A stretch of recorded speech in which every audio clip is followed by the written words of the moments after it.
Hi everybody, welcome back to the channel. Today we're going to be creating a hollow form. Now hollow forms are one of the more difficult things to try and create, so we're going to cheat. I'm going to show you a technique for creating a beautiful hollow form, but without the tools usually required. I'm going to do this by using two pieces. Okay, I've inspected these two blanks and I've put X's on the size that I feel match the best when it comes to the grain, and it's almost identical, which is fantastic. So we need to bear this in mind when we're turning and creating this. So that's going to be the bottom of one bowl we're going to make, and that's going to be the bottom of another bowl. The idea is make two bowls, put them together, and then you've got the hollow form. Now we're going to do something else with it to make it look a little bit more special, but we'll first of all initially hollow out two bowls and then we'll take it from there.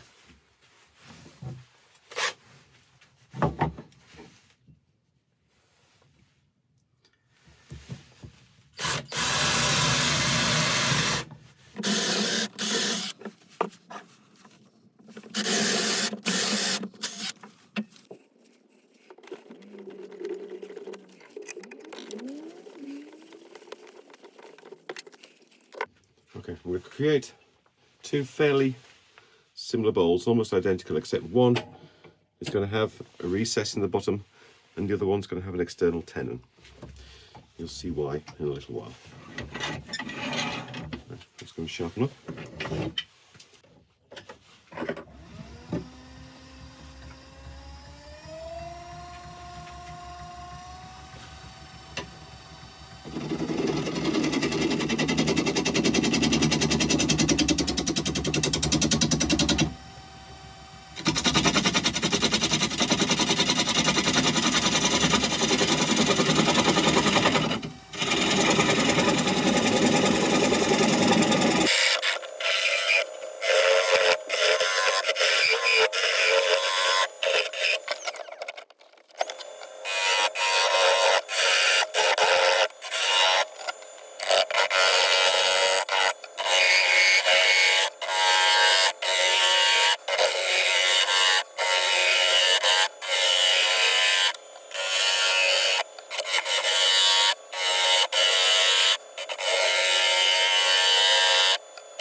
I do love how it's so blooming hard, especially when it's dry like this. It's going to sharpen up again.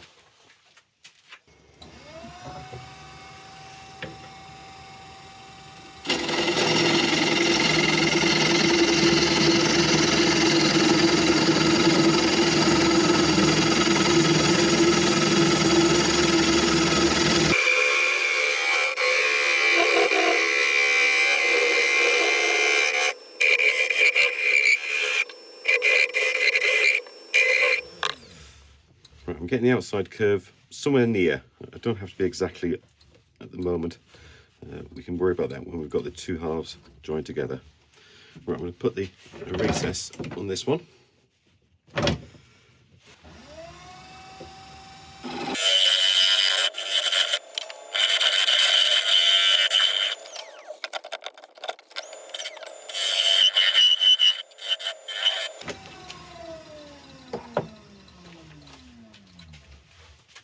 Right, I don't need to sand the entire outside of the bowl, but I will touch up the recess because it's easier to do it now than at the end.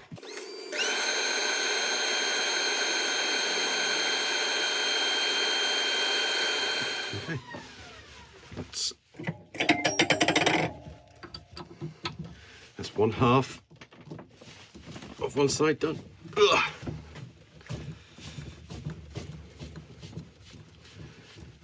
Rather than changing my chuck, I'll put my chuck on and doing the inside now.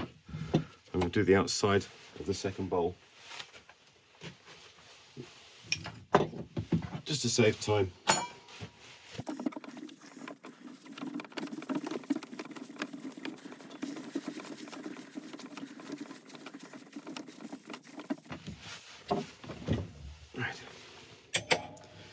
Do the same again. This time we're putting a tenon on, not a recess.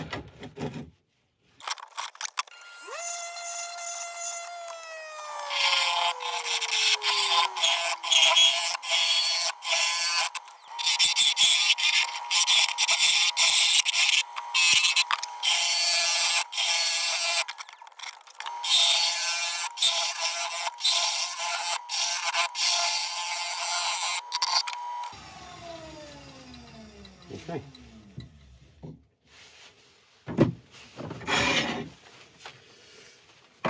Take this off.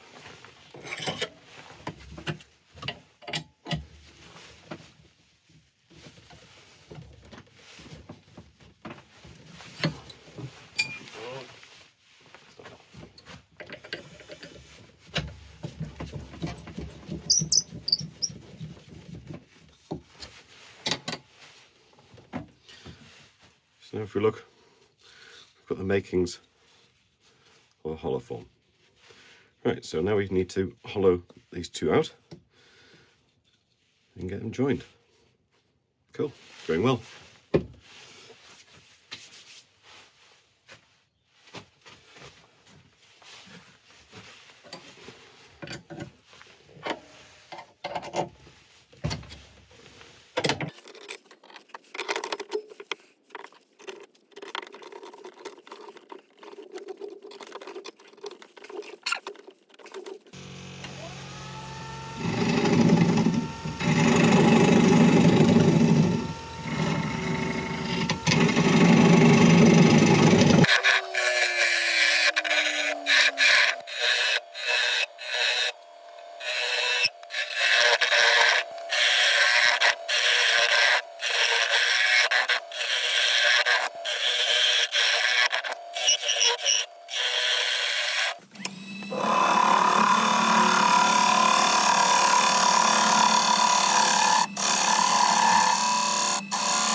Beautiful.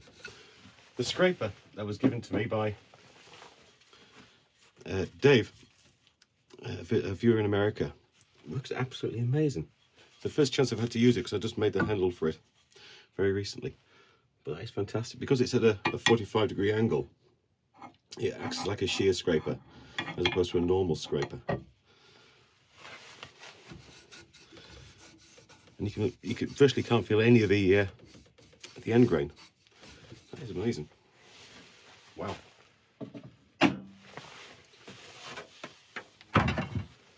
Right.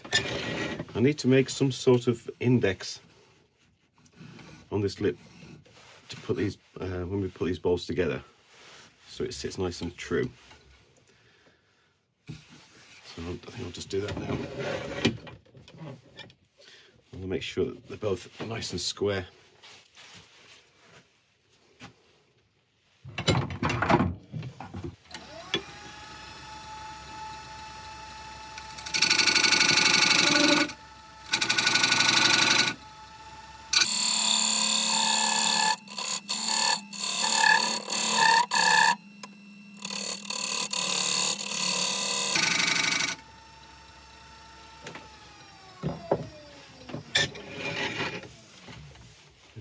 I'm going to give this a quick sand, although once we've got the lid on, fingers aren't ever going to get that deep to be able to touch it, so but just a quick one.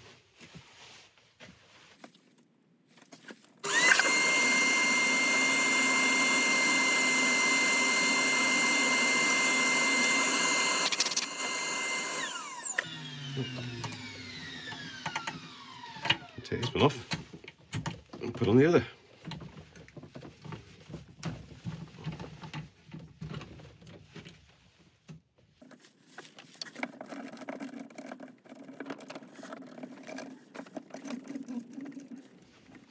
Right, do the same again. Guess what? This Right, I'm going to sharpen up again.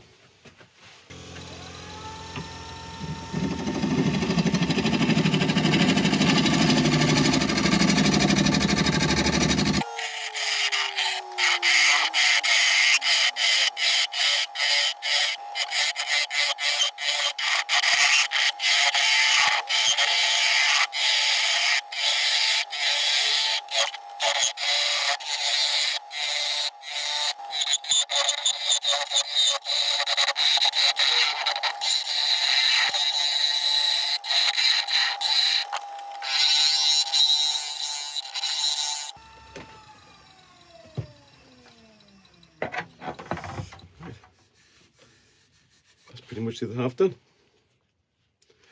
Right, we need to cut the opposing index so we can fit these two together. So I'm going to keep that handy so I can keep on trying. So I need the outside lip to be lower.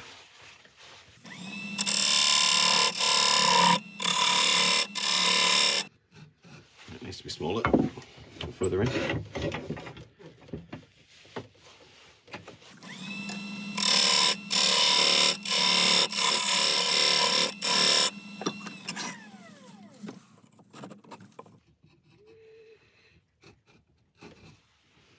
Still a little bit smaller.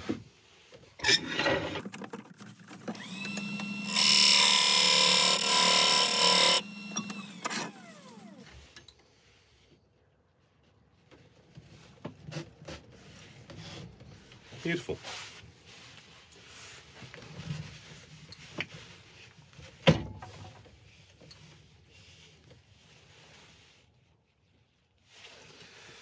Awesome. Right, we'll get this grain come off. Oh, come off.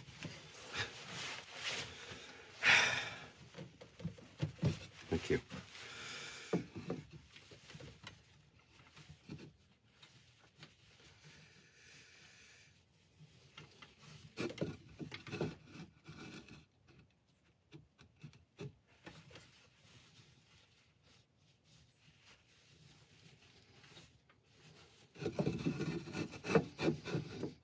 I'm not going to get the grain to match very identically, but if I can get it close, I will match up the end grain with the end grain.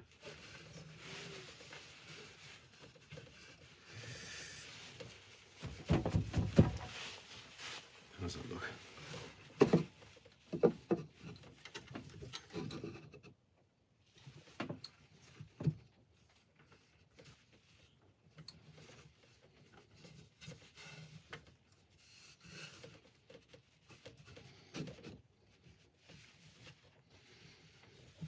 Yeah, I think when they're turned together, they're going to be fine. I'm just going to make a couple of indexing marks. And I get set up for gluing. Right, I'll bring you back in a second. Okay, we're set up for gluing. Just a normal wood glue. We'll put it around the inside of this one.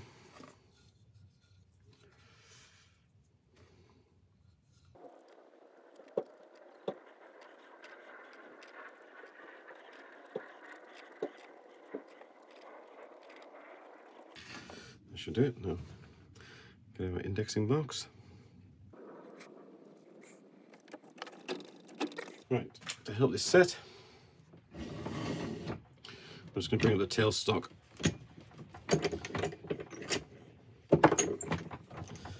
Get it good tighten down. You only have to clamp it for about an hour. I'm going to give it a full 24 hours to fully dry after. Right, it's had a little while to set up, so we can move on to the next stage. So, still got sealed at both ends. It's hollow inside, so we can move on. Now we do have a bit of a line down the middle from obviously where we joined it, so we're going to cope with that next. Okay, right, because we've got this line, we're going to add an inlay across the middle of it. Now I don't want a particularly wide one, so I'm just going to use a small point tool just to cut out a small channel So it's about between 8 and 10 mil total width.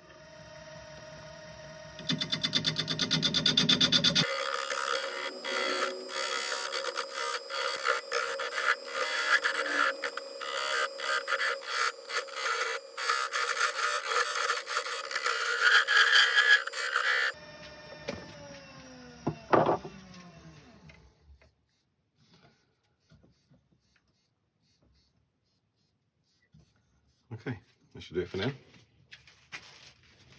Right, for the inlay, I'm going to use milliput and some brass shavings. Brass is just to give it a bit more interest. It should match nicely with the wood. Although we may be doing something with the wood as well. I haven't quite decided yet.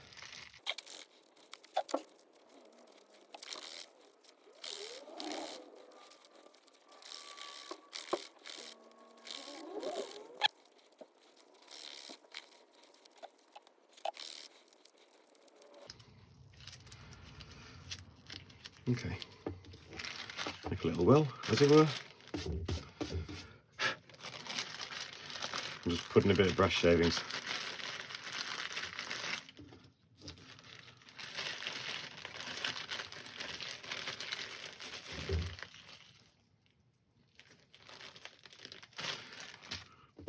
And when you add anything dry to milliput, it does make it a little bit more difficult to knead.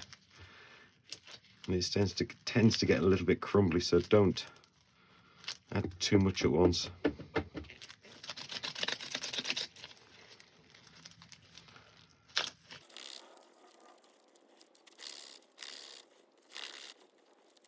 I could afford to add a bit more in there.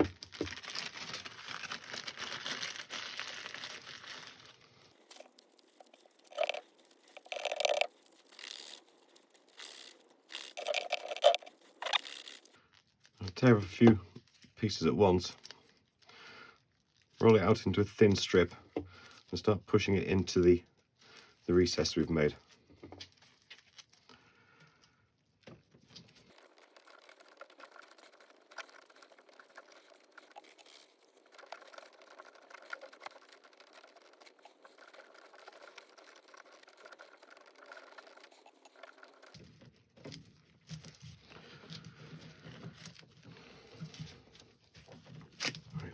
Going to go around one last time, just give us as good a push in as I can.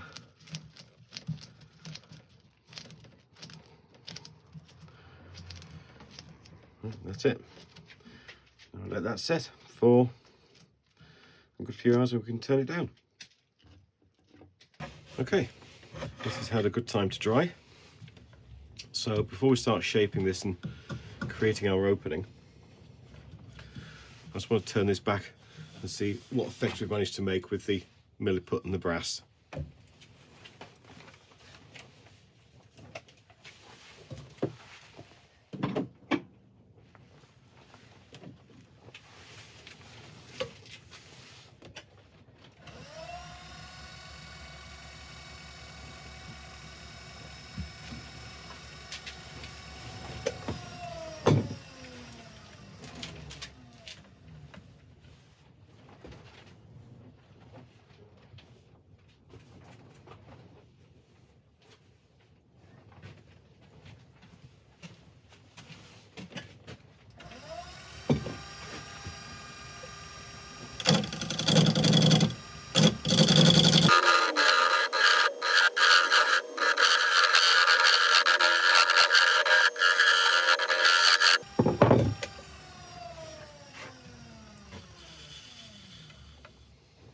Okay, we've lost a little bit of the shape while we're on the lathe. Anytime you hollow out a bowl, the natural stresses in the wood do change the shape a little bit. So I'm not going to do any more scraping on here before I get a chance to shape the rest of the bowl. Now this at the top this is the bottom of the second bowl we did with the external tenon. This is where our hole is going to be for our for the top of the bowl, or the hollow form. So I'm going to get my ball gouge out and start shaping these sides, and then we're going to create the hole.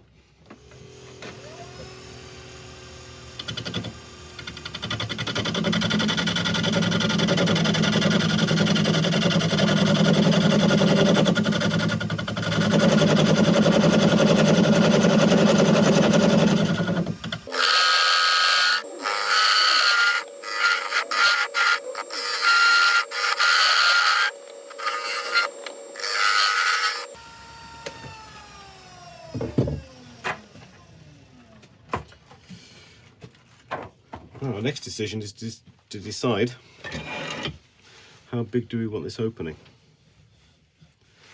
I think if we start off relatively small, and then we can enlarge it as we see fit, or depending on how it looks.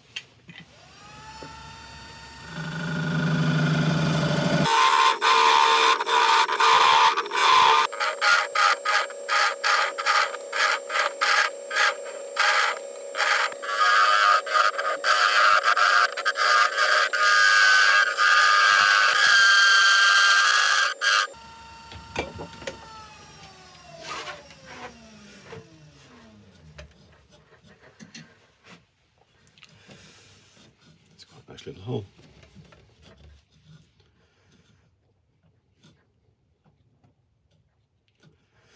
I think I'm eventually going to go a little bit wider than that, but having that hole there now means that I can get my calipers in and just check on the wall thickness as I'm shaping. So now I've got that in place, I'm just going to start shaping the outside until we get something we are happy with.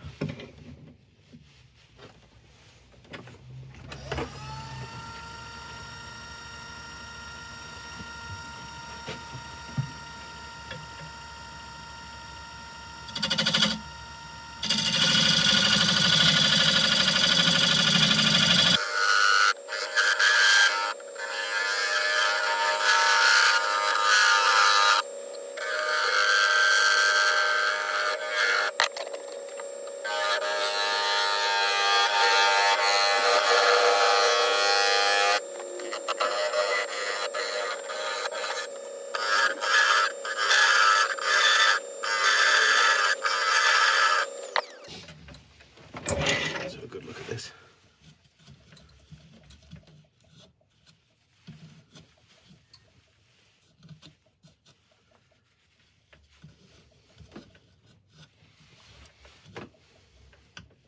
I really like that.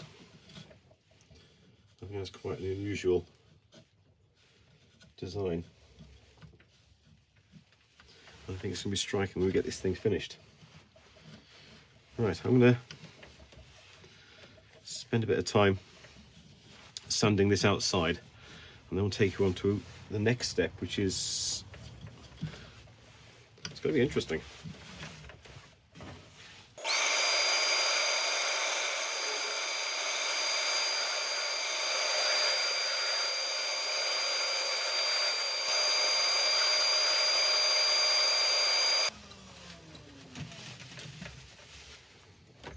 Okay, we've sanded it to a quite high grit now, so I'm just going to clean it out, all the pores with isopropyl.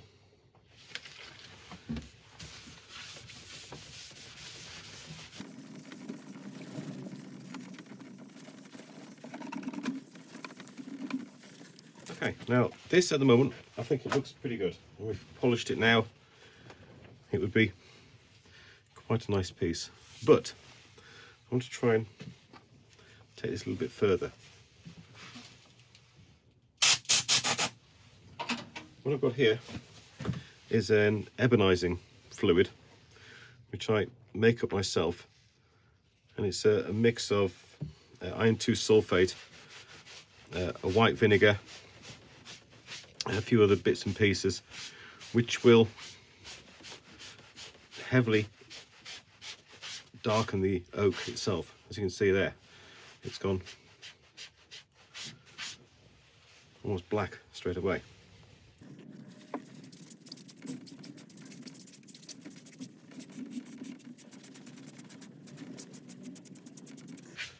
Right, I'm going to let this dry so it'll darken, and then we'll come back and do it again and darken it up more. I'm not putting it on the end, just out with my finger, because I want to try and leave that the natural oak colour.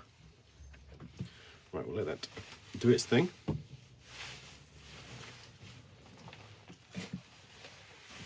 Okay, that's dried off, so we're going to give it another coating.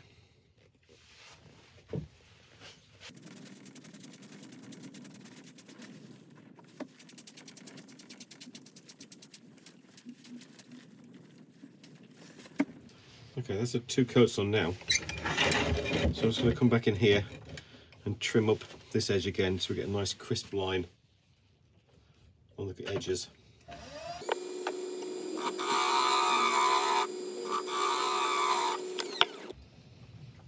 we go. Let's quickly sand that bit.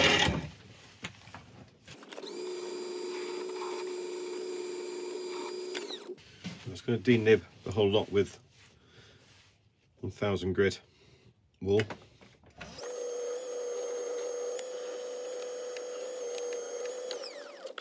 Last little bit of isopropyl just to clean out any last little bits. That's important for the next step.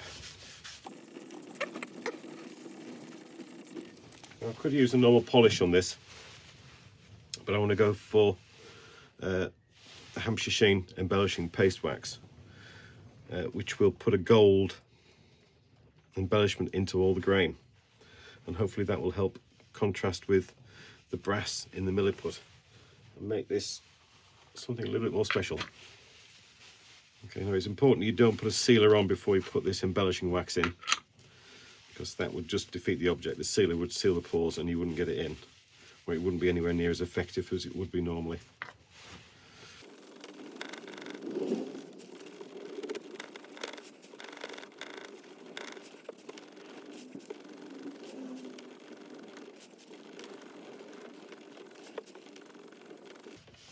Okay, then you get a good coverage. Then you can just treat it like any normal polish. Start it off on a slow speed and then build the speed up.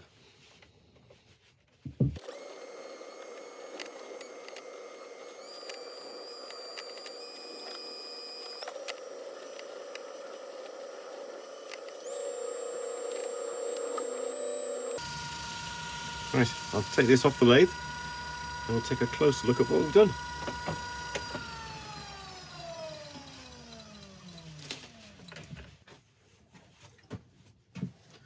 And there we have it, an oak, ebonized and embellished bowl inlaid with milliput and brass.